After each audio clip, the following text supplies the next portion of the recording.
आपका अपार्टमेंट हो या आपकी ऑफिस की बिल्डिंग, एक सिक्योरिटी गार्ड के भरोसे आपका वक्त बड़े सुकून से गुजरता है। पर कभी सोचा है कि अगर सिक्योरिटी की जरूरत हो तो, या फिर सिक्योरिटी गार्ड भी कुछ ना कर पाए तो? एक ऐसी ही अजीब घटना हुई शिवानी ट्रेडिंग हाउस बिल्डिंग में। उस बिल्डिंग में नीचे के 2 फ्लोर्स पे ऑफिसेस थी और ऊपर 6th फ्लोर पे ऑफिस थी, और बीच में 3rd, 4th और 5th फ्लोर हमेशा खाली रहते थे। भोले भटके कभी कोई ऑफिस खुली भी तो महीने भर से ज्यादा चल नहीं पाई। जी अब तो आलम यह था कि लिफ्ट सिर्फ दूसरे और छठे तल्ले पर ही रुकती थी, और 3rd, 4th and 5th floor के लिफ्ट के दरवाजे के सामने बड़ा सा ताला लगा था। शहर के प्राइम लोकेशन पर बिल्डिंग हो और उसके 3 फ्लोर खाली पड़े हों तो 4 बातें होंगी, और धीरे धीरे वो बिल्डिंग भूतिया बिल्डिंग के नाम से मशहूर भी हो गई। धीरज की यहां 6th फ्लोर पे नई नई नौकरी लगी थी, और उसके सीनियर्स और बॉसेस ने कहा कि कभी भी नीचे के फ्लोर पे रात को न जाए। धीरज को भी कोई शौक नहीं था किसी भी तरह की प्रॉब्लम में पड़ने का। क्या पता किसी ने बॉस को बता दिया तो नौकरी पे बन जाएगी। आज धीरज की नाइट ड्यूटी थी।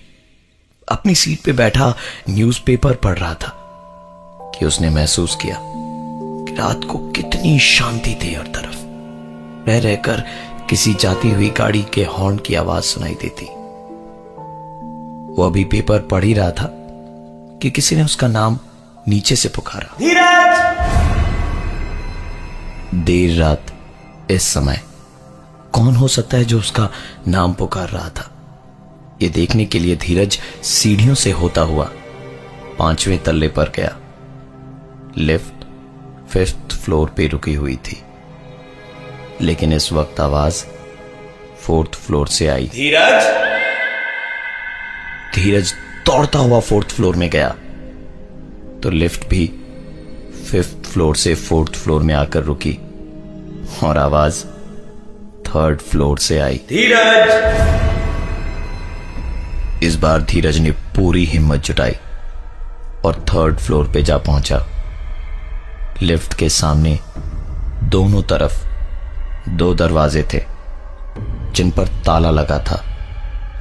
इस बार ना ही लिफ्ट नीचे गई और ना ही किसी ने उसका नाम पुकारा। बस दरवाजे के अंदर से एक आवाज आई। धीरज ने पलटकर दरवाजा खटखटाकर इसका जवाब दिया, और उसके बाद मानो यह सिलसिला लगातार कई देर तक चलता रहा।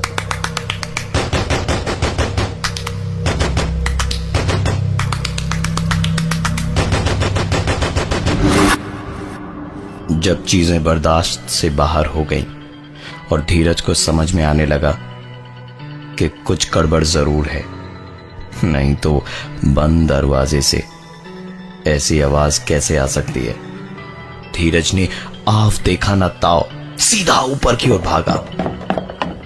ऊपर की ओर भागते वक्त धीरज के पैरों की आवाज आ रही थी, और जैसे जैसे उसने 4th एंड 5th फ्लोर को पार किया, वही ताली की आवाज उसे वहां भी सुनाई दे रही थी, मानो जैसे वो आवाज धीरज का पीछा कर रही हो। 6th फ्लोर पर पहुंचकर धीरज ने पहले तो पूरी ऑफिस की लाइट चलाई, और फिर अपना मुंह हाथ धोकर वापस रिसेप्शन में आकर बैठा। थोड़ी ही देर में उसके साथ में नाइट ड्यूटी पे रहने वाला दूसरा सिक्योरिटी गार्ड भी आया, तो धीरज ने बताया कि उसकी तबीयत कुछ ठीक नहीं लग रही है, इसलिए वो थोड़ी देर सोना चाहता है। धीरज ने कारपेट पर चादर बिछाई और लेट गया। जमीन पे सोने से नीचे के फ्लोर की सारी आवाजें उसे साफ सुनाई दे रही थी। धीरज को हल्की हल्की नींद में सुनाई दिया। आवाज ऐसी थी जैसे बॉल नीचे वाले फ्लोर की जमीन पे नहीं बल्कि छत पे गिरी हो। यह सुनकर धीरज चौंकते हुए उठा तो उसने बॉल की जमीन पर गिरने की आवाज साफ साफ सुनी, जो दूसरे सिक्योरिटी गार्ड को सुनाई ही नहीं दी। धीरज को लगा कि ये सब शायद उसका वहम है, लेकिन उसका वहम यकीन में तब बदला जब दोबारा वो सोने की कोशिश कर रहा था और उसने अपने कानों में एक आवाज फर्श की दूसरी तरफ से सुनी। ऐसे ही जमीन से चिपका के सोए रहना, उठना मत। तू उठा तो मैं गिर जाऊंगा। धीरज को किसी ने जोर से धक्के से जगाया और चिल्लाया, अबे क्या बड़बड़ा रहा है नींद में धीरज, पागल हो गया है क्या? धीरज उठते के साथ ही अपनी कमर पकड़ के जोर से चीखा,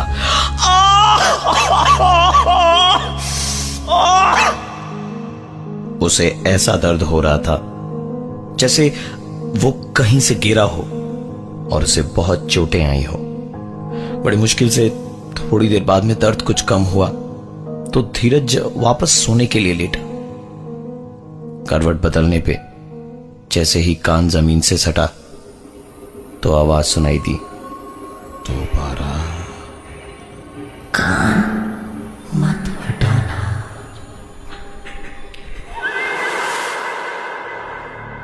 धीरज ने तुरंत अपने साथी से कहा, भाई तू नीचे जाके देख कि मैं जहां पर सो रहा हूं उसके ठीक नीचे कौन है, और सुन मैं तुझे फोन कर रहा हूं, तू लाइन पे रहना, काटना मत।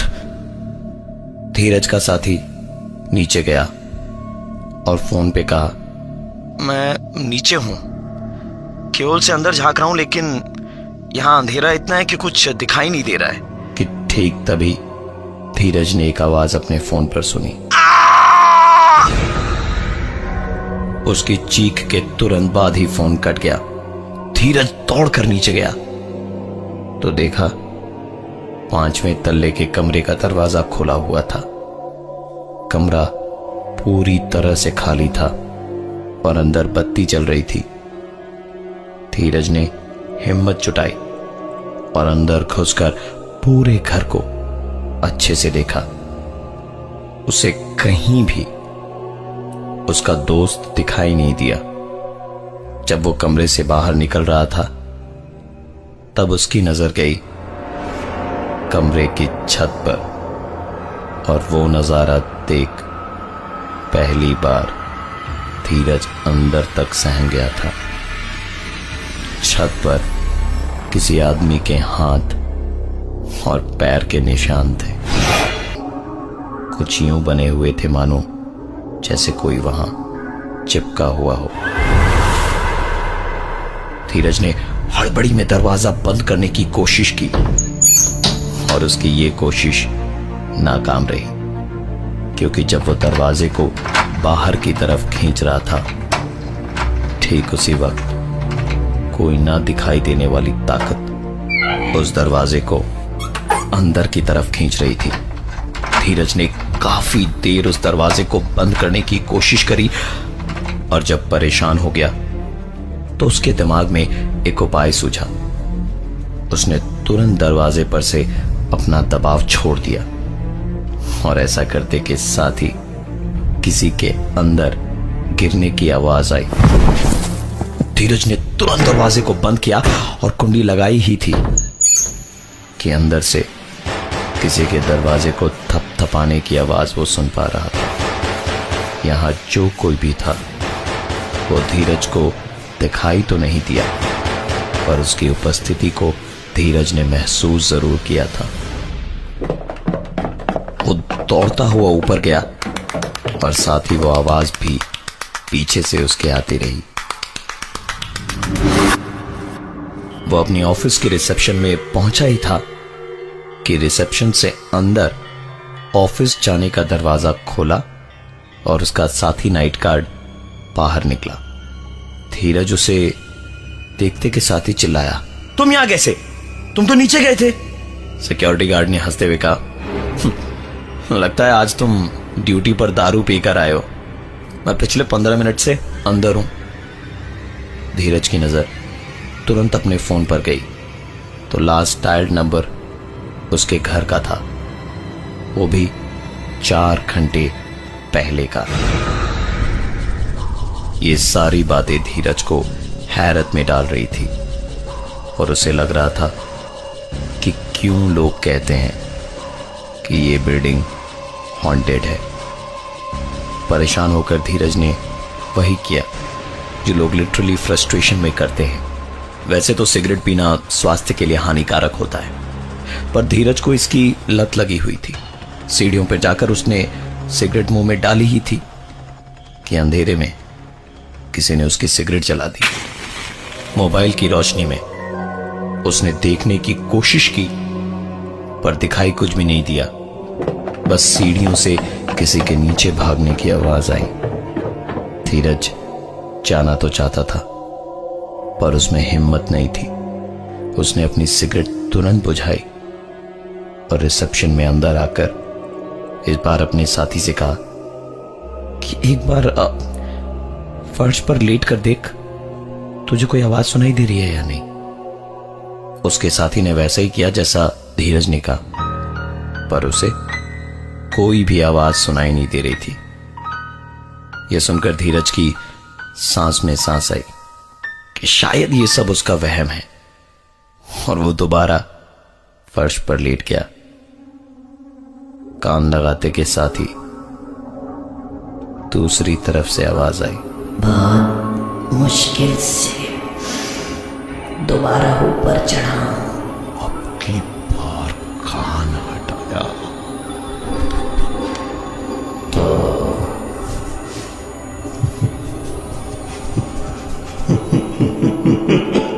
ये सुनते के साथ ही धीरज हड़बड़ा कर उठा और अपने साथ काम कर रहे सुनील को उसने आवाज लगाई, सुनील, सुनील।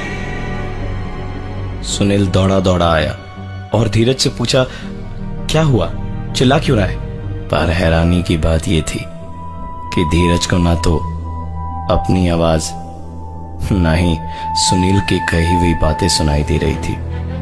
उसने बार बार अपने कान पर जोर जोर से मारा पर फिर भी उसे कोई आवाज सुनाई नहीं दी, मानो जैसे वो अपने कानों से बहरा हो गया था।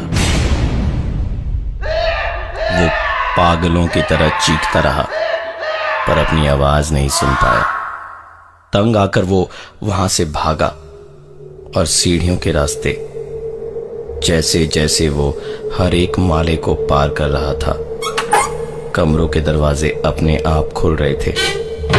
वो दरवाजे जिन पर ताला लगा था, और जैसे ही वो तीसरे माले पर पहुंचा उसकी आंखें अटक गई, क्योंकि तीसरे माले पर प्लास्टिक की एक गेंद सीढ़ियों के ऊपर टप्पा खाते हुए धीरज की ओर आ रही थी। धीरज पलटा और उसने ऊपर की ओर दौड़ना शुरू किया और वो गेंद उसके पीछे पीछे आ रही थी। जैसे ही धीरज छठे माले पर पहुंचा उसने एक बार पलट कर देखा तो वो प्लास्टिक की गेंद बड़ी जोर से उसकी तरफ आई और उसके पैरों से टकराई। पहले से ही डरा हुआ धीरज इस टक्कर के कारण लड़खड़ा कर गिर गया और उसके कान एक बार फिर से फर्श पर थे। इस बार उसने आवाज सुनी, अब की बार कान हटाया तो तुम भी हमारे साथ खेलोगे। धीरज ने अपने कान इस बार वहीं लगाए रखे और सुनील के कहने पर भी उसने अपने कान नहीं हटाए। और वैसे भी उसे सुनील की कोई भी बात सुनाई नहीं दे रही थी। वो बस रोते रोते बोल रहा था, अगर मैंने कान हटाया तो मैं खत्म हो जाऊंगा।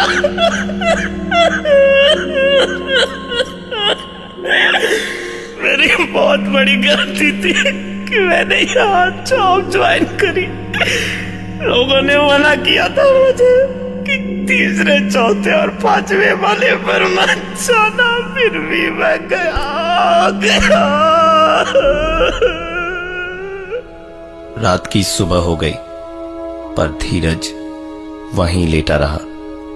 धीरे धीरे ऑफिस में लोगों का आना शुरू हुआ, पर धीरज का ये पागलपन देखकर सब हैरत में थे। धीरज ने वहीं लेटे लेटे उसके साथ घटी सारी घटना के बारे में ऑफिस के लोगों को बताया, पर उठने को वो तैयार नहीं था। लोगों के जब काफी समझाने के बाद भी वो नहीं उठा, तो ऑफिस के मालिक ने दूसरे सिक्योरिटी वालों से कहा कि इसे धक्के मारकर यहां से बाहर निकालो, और कल से मैं इसका मुंह नहीं देखना चाहता। दूसरे सिक्योरिटी गार्ड ने जब उसे उठाया, तो उसे उठाते के साथ ही धीरज ने अजीब सी आवाज की,